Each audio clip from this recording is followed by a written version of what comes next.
여러분, 지금 당장 눈을 감고 상상해 보세요. 아침에 일어나서 비몽사몽한 상태로 칫솔에 치약을 듬뿍 짭니다. 그리고 입안에 넣었는데 상쾌한 민트향 대신 진한 토마토 소스와 느끼한 치즈, 그리고 다진 소고기의 풍미가 확 퍼지는 거예요. 이게 대체 무슨 일이야? 쉽겠죠? 이건 상상만 해도 속이 울렁거리는 끔찍한 괴담 같지만 놀랍게도 1980년대에 전 세계 시가총액 상위권을 다투던 한 글로벌 기업이 실제로 돈을 쏟아부어 만든 현실이었습니다. 바로 전 세계 치약 시장을 꽉 잡고 있는 콜게이트가 만든 냉동 라자냐 이야기인데요. 도대체 왜, 무엇 때문에 멀쩡하던 1등 기업이 이런 황당한 선택을 했을까요? 단순히 운이 없어서 망한 걸까요? 아니면 우리가 모르는 엄청난 비즈니스 전략이 숨어 있었을까요? 오늘 우리는 브랜드가 자신의 이름에 취해 선을 넘었을 때 얼마나 처참하게 무너질 수 있는지 그 소름 끼치는 흑역사를 파헤쳐 볼 겁니다. 콜게이트뿐만이 아니에요. 세련된 도시 여성들의 성경이라 불리던 잡지사 코스모폴리탄이 느닷없이 요거트를 팔겠다고 나선 사연까지 듣다 보면 와 진짜 저랬다고 소리가 절로 나오는 비즈니스 세계의 병맛 포인트들을 하나씩 짚어보겠습니다. 이 영상이 끝날 때쯤 여러분은 깨닫게 될 거예요. 왜 삼성전자가 갑자기 갤럭시 떡볶이를 팔지 않는지, 왜 스타벅스가 스벅 샴푸를 만들지 않는지 말이죠. 자, 그럼 인류 역사상 가장 맛없었던 비즈니스 전쟁터로 지금 바로 들어가 보죠.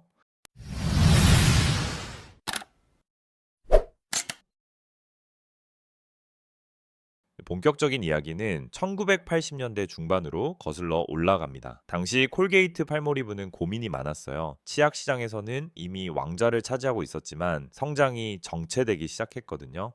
경영진들은 회의실에 모여 머리를 맞댔죠. 우리 브랜드 인지도는 세계 최고잖아? 사람들이 우리 이름을 믿고 치약을 사니까 다른 걸 팔아도 분명히 믿고 사줄 거야 라는 근거 없는 자신감이 싹트기 시작한 겁니다. 그때 누군가 천재적인, 아니 지금 생각하면 천벌받을 아이디어를 내놓습니다. 사람들이 우리 치약으로 양치를 언제 하죠? 바로 밥 먹고 나서입니다. 그럼 우리가 밥까지 팔면 어떨까요? 콜게이트 음식을 먹고 콜게이트 치약으로 닦는다. 완벽한 선순환 아닙니까? 이게 바로 전설의 콜게이트 키친 프로젝트의 시작이었습니다.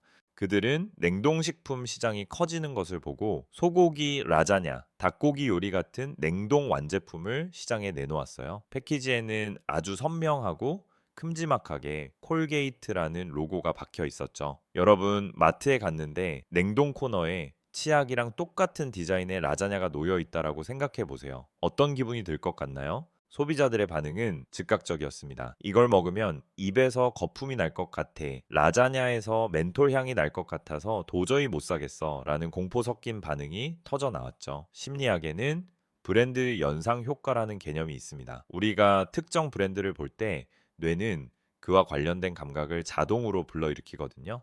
콜게이트 로고를 보는 순간 우리 뇌는 상쾌함, 세정력, 민트 향, 그리고 먹으면 안 되는 화학 제품이라는 정보를 출력합니다. 그런데 그 로고가 붙은 음식을 입에 넣으라니요? 이건 뇌 구조상 거부 반응이 일어날 수밖에 없는 설계였던 겁니다. 콜게이트는 이 단순한 진리를 무시한 채 수백만 달러를 광고비로 쏟아 부었지만 결과는 처참했습니다. 유통기한이 지나기도 전에 대부분의 제품이 폐기 처분됐고 콜게이트 라자냐는 훗날 스웨덴에 세워진 실패 박물관의 대표 전시품 중 하나로 올라가는 굴욕을 맛보게 됩니다. 하지만 이들의 실패는 단순한 웃음거리가 아니에요. 기업이 자신의 핵심 역량이 무엇인지 망각하고 브랜드가 가진 이미지의 경계선을 이해하지 못했을 때 발생하는 전형적인 참사였죠. 콜게이트는 자신들이 구강 관리 전문가라는 사실을 잊고 단순히 유명한 이름만 있으면 뭐든 팔 수 있다라는 오만에 빠졌던 겁니다. 그런데 말이죠. 이런 황당한 실수를 저지른 게 치약 회사뿐만이 아니라는 사실이 더 놀랍지 않나요? 이번에는 화려한 조명 아래 런웨이를 걷던 패션계의 거물이 냉장고 속으로 뛰어든 사건을 살펴보겠습니다.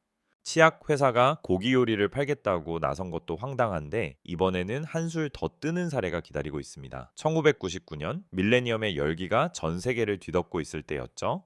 당시 전 세계 100여 개국에서 발행되며 여성들의 라이프 스타일과 패션, 그리고 은밀한 연애 상담까지 책임지던 잡지사가 하나 있었습니다. 바로 코스모폴리탄이에요. 아마 미용실이나 카페에서 한 번쯤은 다들 보셨을 법한 그 화려한 표지의 잡지 말이죠. 그런데 이 세련됨의 극치인 잡지사가 갑자기 독자들에게 이런 제안을 던집니다. 우리 코스모폴리탄 로고가 박힌 요거트 한번 드셔보실래요? 지금 들으면 잡지랑 요거트가 도대체 무슨 상관이야 싶겠지만 당시 코스모폴리탄 측은 진지했습니다. 영국에서 라이선스 형태로 출시된 이 요거트는 코스모폴리탄 브랜드를 단순히 종이 잡지가 아니라 전 세계 젊은 여성들의 라이프 스타일 그 자체로 확장하려는 시도였거든요.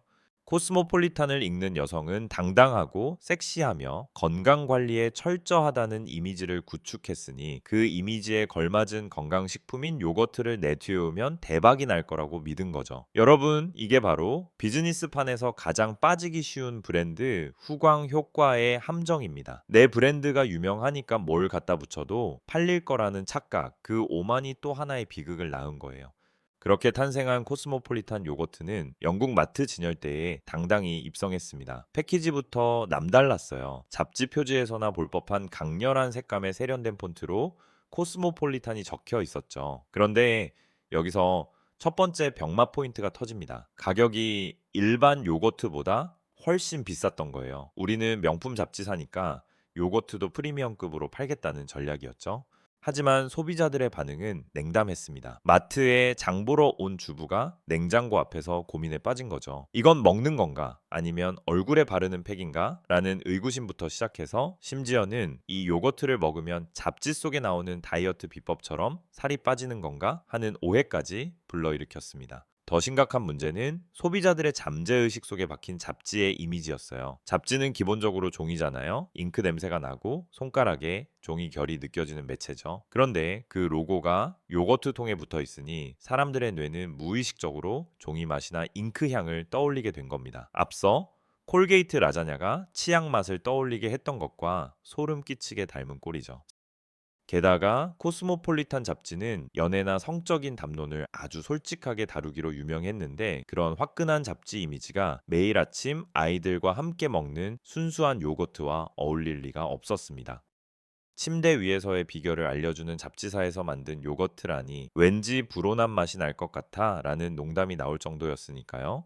비즈니스 구조상의 결함도 치명적이었습니다. 잡지는 한번 인쇄하면 한 달 내내 가판대에 두고 팔 수 있는 장기 보관 상품이죠. 하지만 요거트는요, 하루만 관리가 안 돼도 상해버리는 초단기 신선식품입니다. 유통과 물류의 메커니즘 자체가 완전히 다른 두 영역을 그저 브랜드 이름 하나 믿고 연결하려 했던 거예요. 결국 코스모폴리탄 요거트는 알려진 바에 따르면 출시된 지 불과일 2년 만에 시장에서 완전히 퇴출당했습니다. 1억 명의 독자가 있으면 뭐 하나요? 그 독자들은 코스모폴리탄에서 정보와 스타일을 사고 싶었던 거지 유산균을 사고 싶었던 게 아니었거든요. 이 사건은 마케팅 교과서에서 브랜드 익스텐션에 최악의 사례로 두고두고 회자됩니다. 전문가들은 이 실패를 보고 이렇게 분석했어요. 브랜드는 고무줄과 같아서 너무 멀리 늘리면 결국 끊어지고 만다. 코스모폴리탄라는 고무줄을 패션, 뷰티를 넘어 식품이라는 전혀 다른 차원까지 무리하게 늘렸으니 툭 하고 끊어지는 건 예견된 수순이었죠. 그런데 진짜 무서운 건 뭔지 아세요? 이런 처참한 실패를 보고도 여전히 많은 기업이 우리 브랜드는 특별하니까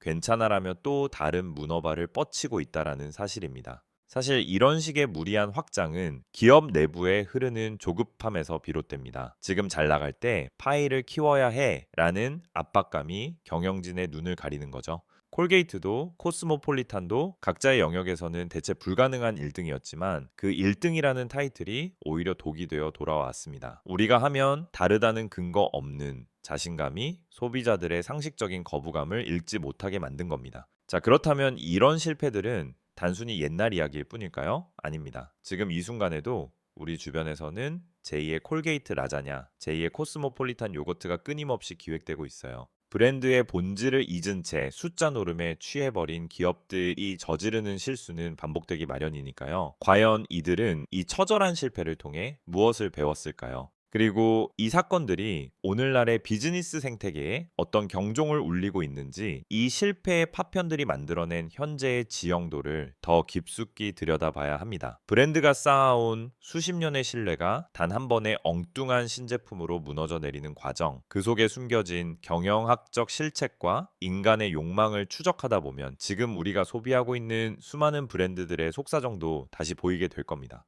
단순히 웃기다라고 치부하기엔 그들이 지불한 기회비용과 브랜드 가치의 하락은 상상을 초월하는 수준이었으니까요. 치약 회사가 라자냐를 만들고 잡지사가 요거트를 만들었던 이 기상천외한 소동극은 결국 브랜드의 정체성이라는 무거운 숙제를 남긴 채 막을 내렸습니다. 하지만 여기서 끝이 아니죠. 이런 실패 이후 콜게이트와 코스모폴리탄이 어떻게 살아남았는지, 그리고 이들의 헛발질이 남긴 유산이 현재 전 세계 마케팅 전략을 어떻게 바꿔놓았는지 정리해 볼 필요가 있습니다. 사실 콜게이트의 냉동식품 진출 시도는 1980년대 당시 급격히 늘어나던 맞벌이 부부와 1인 가구의 편의성이라는 트렌드를 읽어내려는 시도였습니다. 방향 자체는 나쁘지 않았죠. 사람들은 갈수록 요리하기 귀찮아했고 냉동식품 시장은 폭발적으로 성장하고 있었으니까요. 하지만 그들은 기능과 이미지를 혼동했습니다. 콜게이트 치약이 주는 기능은 세척이지 영양 공급이 아니었거든요. 소비자들은 콜게이트를 보며 입안의 세균을 죽이는 강력한 화학 성분을 떠올리는데, 그걸 음식물과 연결하는 건 심리적 자살 행위나 다름없었습니다. 코스모폴리탄의 경우도 마찬가지예요. 90년대 말은 라이프스타일 브랜드라는 개념이 막 태동하던 시기였습니다. 단순히 물건을 파는 게 아니라 가치를 판다는 전략이죠.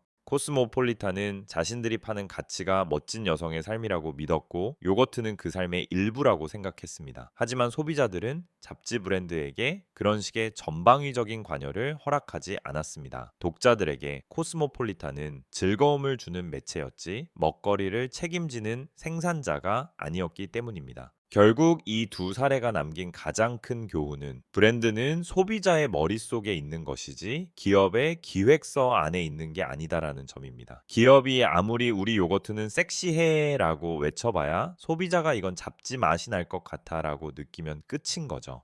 이 실패 이후 콜게이트는 냉동식품의 니은자도 꺼내지 않고 오직 구강 건강과 위생용품에만 집중하며 다시금 세계 최고의 자리를 공고히 했습니다. 코스모폴리탄 역시 무리한 식품 진출 대신 디지털 매체로의 전환과 패션 콜라보레이션 등 자신들의 본질에 가까운 영역으로 발길을 돌렸죠. 오늘날 우리가 보는 수많은 성공적인 브랜드 확장 사례들, 예컨대 애플이 컴퓨터를 넘어 스마트폰과 시계를 팔고 다이슨이 청소기를 넘어 헤어드라이어를 파는 성공 뒤에는 반드시 기술적 연계성이나 핵심 가치의 공유가 존재합니다. 애플은 사용자 경험이라는 가치를, 다이슨은 강력한 모터 기술이라는 본질을 잃지 않았거든요. 만약 애플이 갑자기 애플 생수를 내놓거나 다이슨이 다이슨 피자를 만든다면 아마 우리도 콜게이트 라자냐를 보던 80년대 소비자들처럼 뒷걸음질 칠지 모릅니다. 비즈니스 역사에서 이 황당한 사건들은 이제 우픈 전설이 되었지만 그 안에는 뼈 아픈 진리가 담겨 있습니다. 내가 누구인지 잊는 순간 대중은 나를 외면한다는 사실이죠. 결국 세상에 공짜 점심은 없고 이름값 하나로 날로 먹을 수 있는 시장도 없습니다. 치약은 치약답게, 잡지는 잡지답게 존재할 때 가장 빛난다는 것. 그 단순한 진리를 깨닫기 위해 두 거대 기업은 수조 원의 수업료를 지불해야만 했습니다. 여러분의 인생 브랜드는 무엇인가요? 혹시 그 브랜드가 선을 넘는 신제품을 내놓는다면 여러분은 기꺼이 지갑을 여실 건가요? 아니면 입안에서 라자냐 맛이 나라며 질색하게 될까요? 비즈니스 세계의 병맛 같은 진실은 언제나 우리의 상상력을 뛰어넘습니다. 오늘 준비한 이야기는 여기까지입니다. 남들이 다 아는 성공 신화보다 훨씬 더 값진, 아무도 안 알려준 처참한 실패의 기록들, 이 기록들이 여러분의 비즈니스 감각을 깨우는 날카로운 영감이 되었길 바랍니다. 다음에 더 황당하고 더 소름 돋으며 더 뼈 때리는 비즈니스 사건들로 돌아오겠습니다. 구독과 좋아요는 이 험난한 비즈니스 정글 속에서 길을 잃지 않는 등불이 됩니다. 감사합니다.